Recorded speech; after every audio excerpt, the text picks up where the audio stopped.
Good morning, guys. We're going to listen to a quick clip that I just stumbled across this morning on Red Panda Koala's X feed.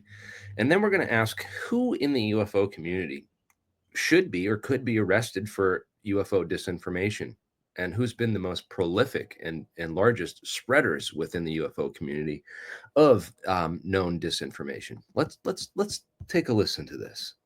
It is illegal to run a deception campaign against the American people and Congress. Now, I've been in there with congressional members, with whistleblowers, secret meetings where I'm trying to get them heard.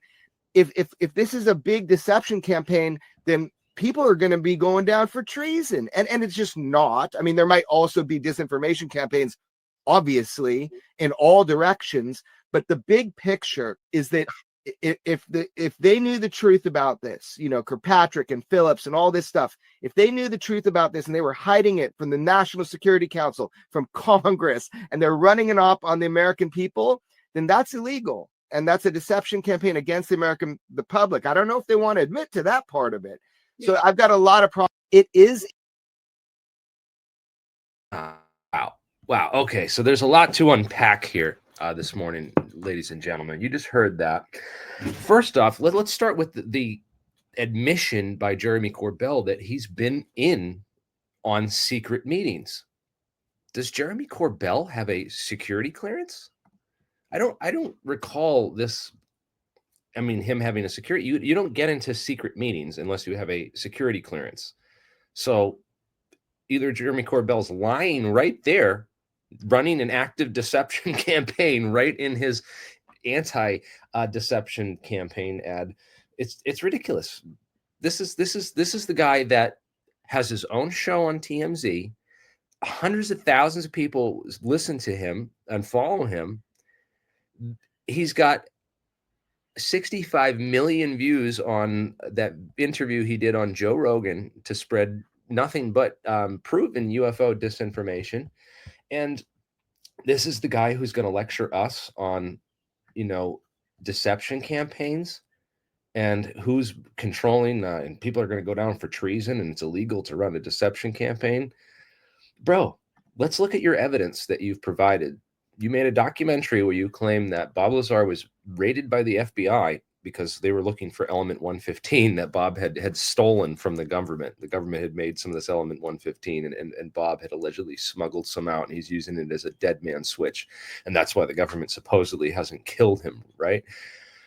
It's all false. The FBI raid, we have the FOIA documents on what they went there searching for. A guy killed his wife using thallium poisoning, and he bought the thallium from United Nuclear, which Bob supplied. And that's why they were there investigating. He's been investigated and raided by the feds multiple times for selling all kinds of dangerous, illegal things to people that use them to commit crimes. He was famous back in the day. United Nuclear used to sell glassware and hot pads and all kinds of chemicals and other equipment that you couldn't buy readily on, directly from suppliers or stores unless you were a chemical supplier yourself, which is why Bob created United Nuclear.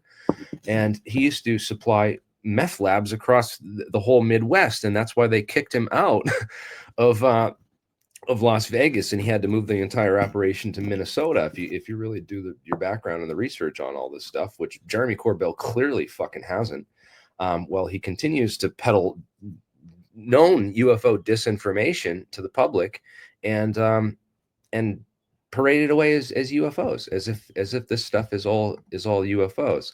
The bokeh, the triangles, the balloons, and yeah, it's never the truth when this guy is talking about UFOs.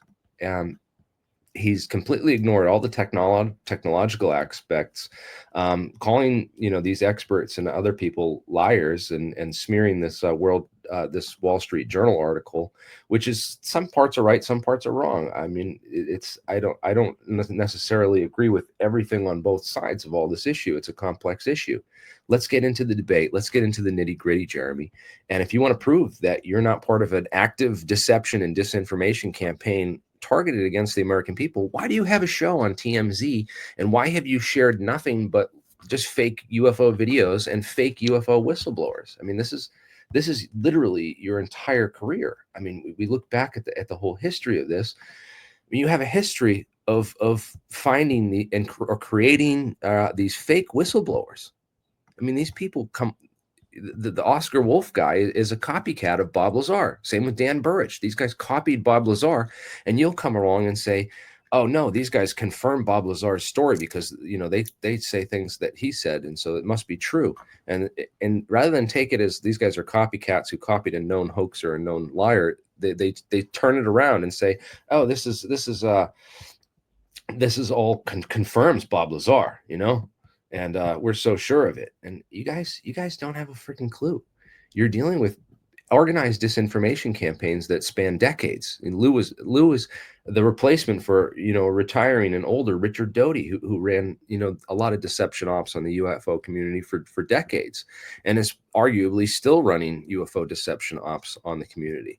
So while you're focusing on Sean Kirkpatrick and Arrow and all the wrong people and getting this whole thing all wrong and mixed up with all kinds of nonsense, there's real information out there. There's real sources, real intelligence. Like, for example, my website, I have a website on boblazardebunked.com. And I'm going to add some more stuff to that soon. I've been meaning to add a whole bunch of new information to my website. There's also a website called papooselake.org. And papooselake.org has a ton of documents which you can go and read about Bob Lazar's whole history and past. The real, he says, oh, the government destroyed all the files and covered up my past and deleted the fact that I went to MIT and all this. And dude, he took electronics courses and physics courses at Pierce Junior College under a guy named Dr. Bill Duxler during the time he said he was at MIT, studying at MIT. He's a liar, bro.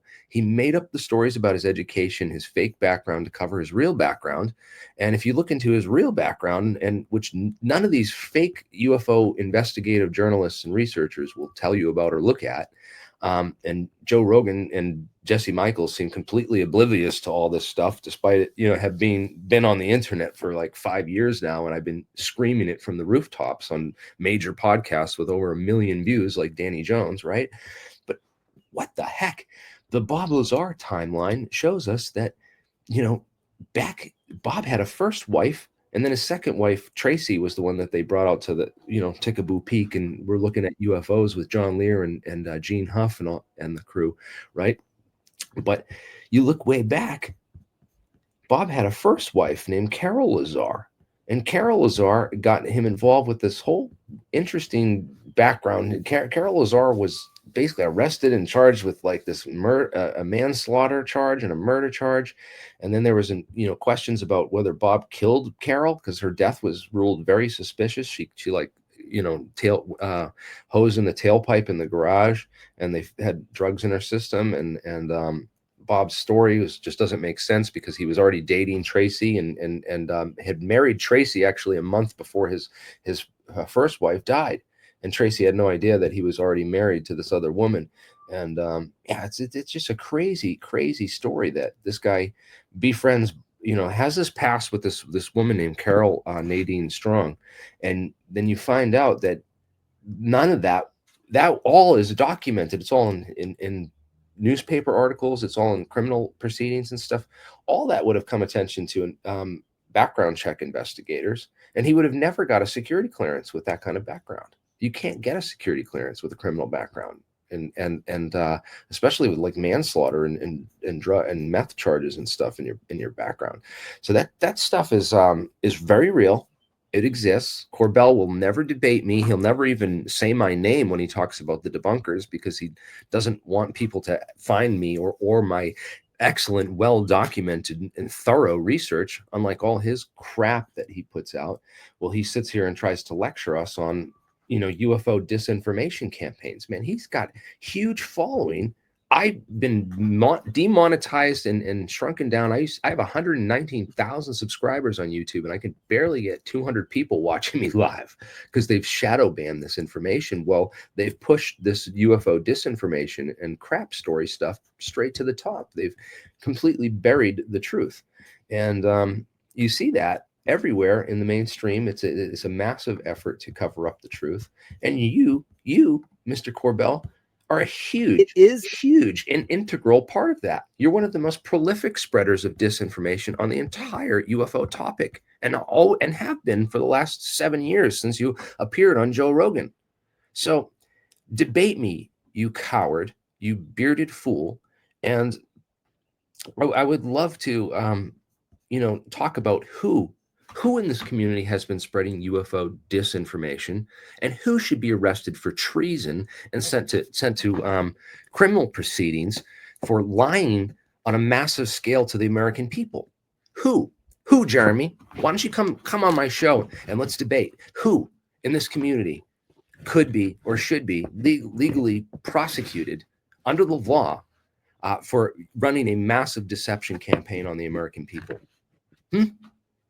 Who should be? Whose information checks out and whose information is verifiable? Is it verifiable that Bob Lazar went to college at MIT, like you argued against, well-renowned UFO researcher Stanton Friedman? Ever seen that debate with, look up the Stanton Friedman debate, Jeremy Corbell. It is the most disastrous debate and interview you'll ever see. This is why Jeremy Corbell doesn't do debates anymore, by the way. This is why Jeremy Corbell won't mention my name in public on TV, even though I'm his greatest detractor in the entire UFO community. The guy has been putting out videos debunking this mainstream fraud, Disinfo fraud, for the last 7 years. I've been exposing this and getting a lot of hate from his followers for it. That Jeremy's the real deal, and he's there fighting for the truth and is part of these congressional hearings. And dude, you said, you lied to the American people right there. You said you were part of secret congressional hearings. You don't have a security clearance, so you were not part of secret congressional hearings or any of the secret hearings. Nothing secret. Okay. The stuff that we talk about on alien scientists and that I've been exposing, like in my UAP technical disclosure summary, is the kind of stuff that you'd find in a technical, in a classified briefing at one of these congressional hearings, these classified briefings. That is the type of stuff that they talk about in classified hearings.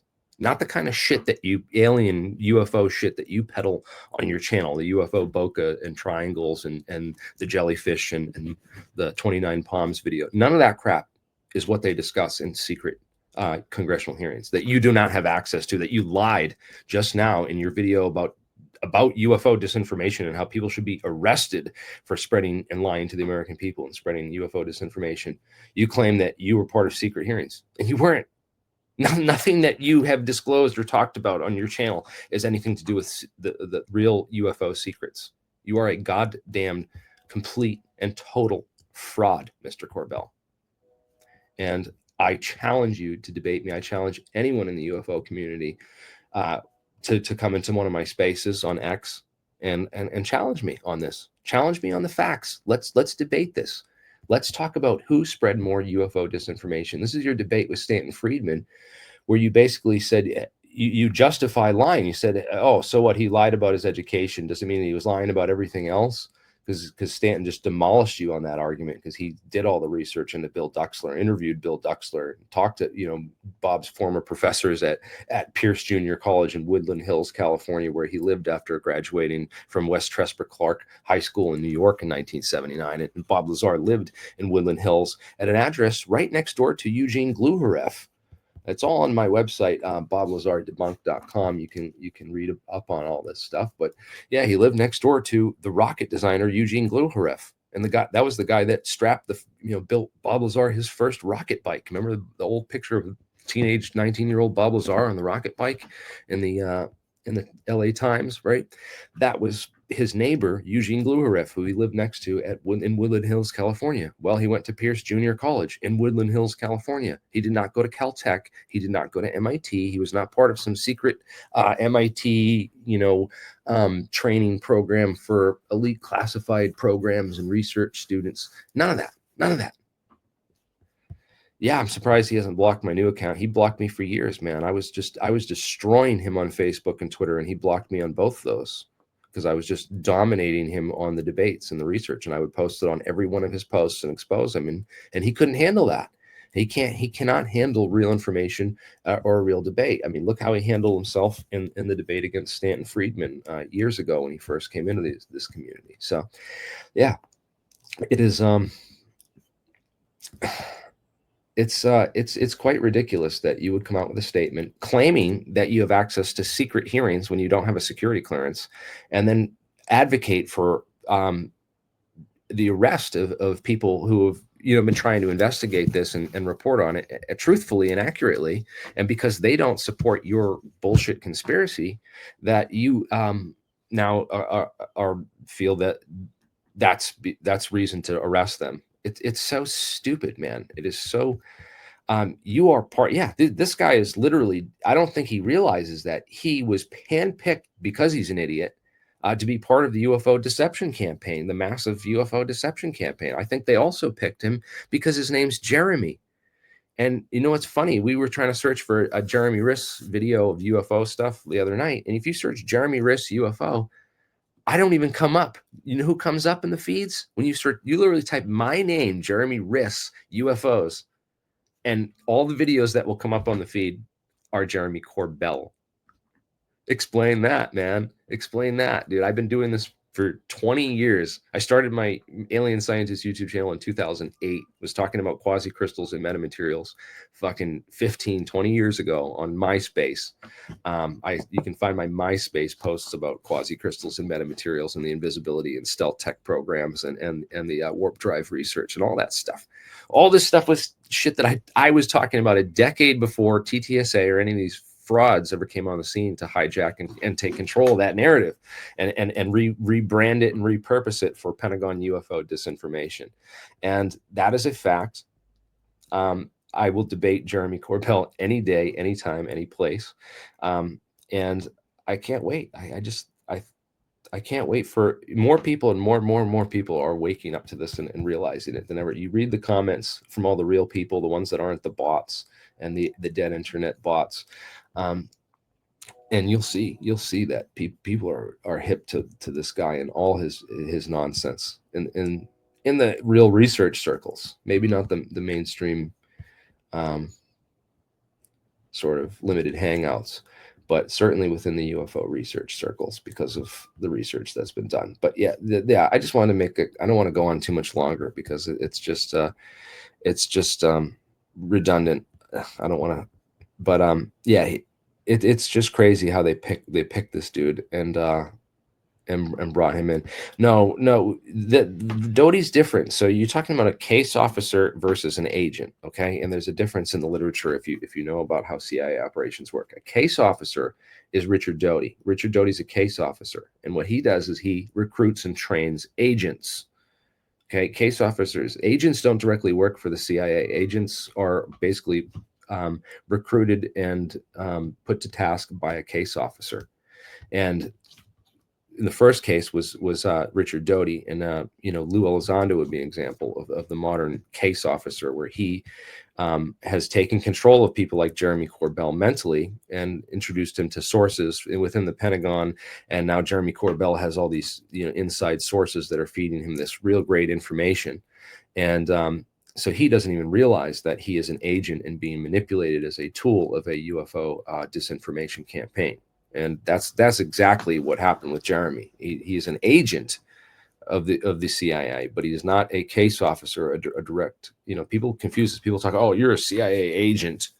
You don't even know what that means. If you work for the CIA, you're not an agent. You're a case officer. They have case officers that they assign to different cases, and those people run the intelligence operation on that case, that field, like the UFO field being, Lou Elizondo's assignment, his case that he was admitted to apply his counterintelligence skills and tools to the UFO community. Okay. That is what a case officer does. They recruit gullible idiots and willing minions and pawns like Corbell, who is obviously just like he's infatuated with himself and his own self-image. And and he's just completely driven by his ego entirely, nothing else but his ego. And those type of people are incredibly useful and easy to manipulate for a case officer like Lou Elizondo. You can easily just take control of a guy like this, pump him up, build his head up, and put him in charge of, it's easy for the CIA to take a guy like this and manipulate him, give him these fake inside sources, and then put him as the point man and make him think that he's like spearheading some kind of real UFO disclosure. Yes, an agent is just a tool. An agent is not a case officer. It's not the same. It's not how the CIA works. A case officer will go on an assignment and he will find people just like Jeremy Corbell, and people that can be manipulated through their ego, through money, through sex, through blackmail. A number of manipulations. Is like 5 main techniques that they use, and that's all they have is those 5 tricks. And they look for specifically people that they can manipulate through one of those five things. I've read about how the con man game works.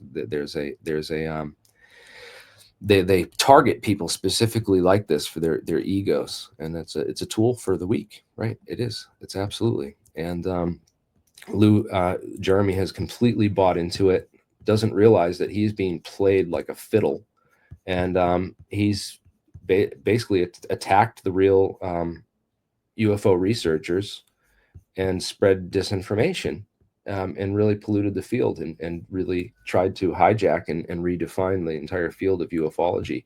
And they gave him a TV show on TMZ called the UFO Revolution to do that.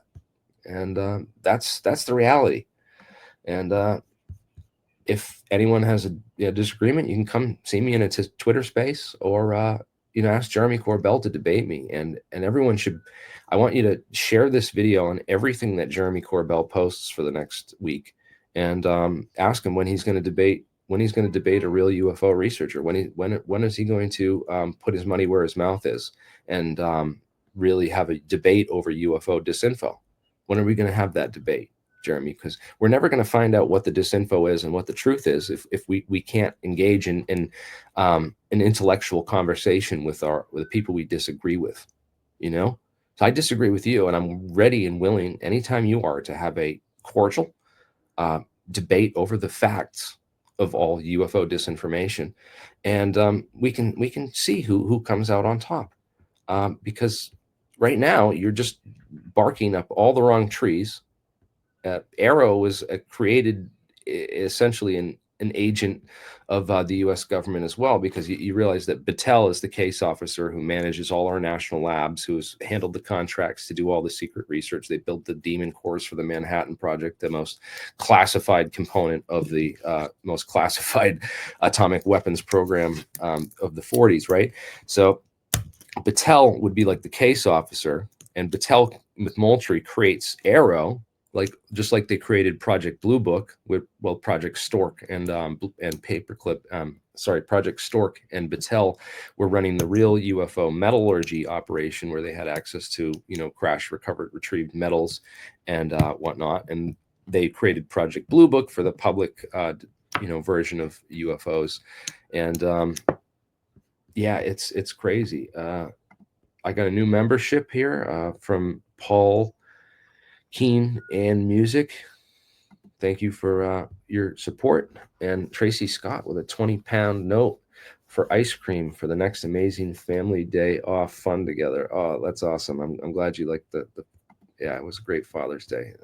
Thank you for that. I appreciate that. You guys are great. And yeah, the YouTube algorithm and the censoring techniques have changed a lot. They waste billions on subverting the public. Yes, they spend billions of dollars on these types of campaigns, on propping up egomaniac-driven ignoramuses like Jeremy Corbell to unwittingly spread UFO disinformation in the name of UFO truth and disclosure. That's the funny part. It's how crazy it works.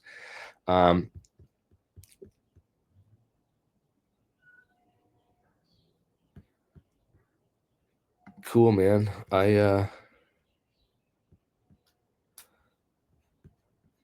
on, man. CIA's Operation Mockingbird, and Corbell, Lou and their crew are the UFO media department of the Mockingbird branch. Yeah, well, it's obvious they took over the whole narrative. and have really dominated control of it and silenced the voices that were speaking the truth and really talking about real information. They've done a great job of demonizing and those people, and then getting people to center around a belief system and an ideology that if anyone questions that belief system or ideology, they immediately get cognitive dissonance and say, you know, wait, but plants crave Brawndo. How can this be? Brawndo's got what plants crave. You're telling me that Brawndo's killing the plants? No. Anyways, yeah, it's very crazy what is going on right now and everything, but it's all being exposed, guys. And thank you for your help. But anyways, I wanted to make this short, and we're already at almost a half hour, bro. I got to get to work. Have a great day, everyone. Have a great week, and keep fighting for the truth, and keep posting this video everywhere you see Jeremy Corbell running his lying mouth. Thank you. Have a great day.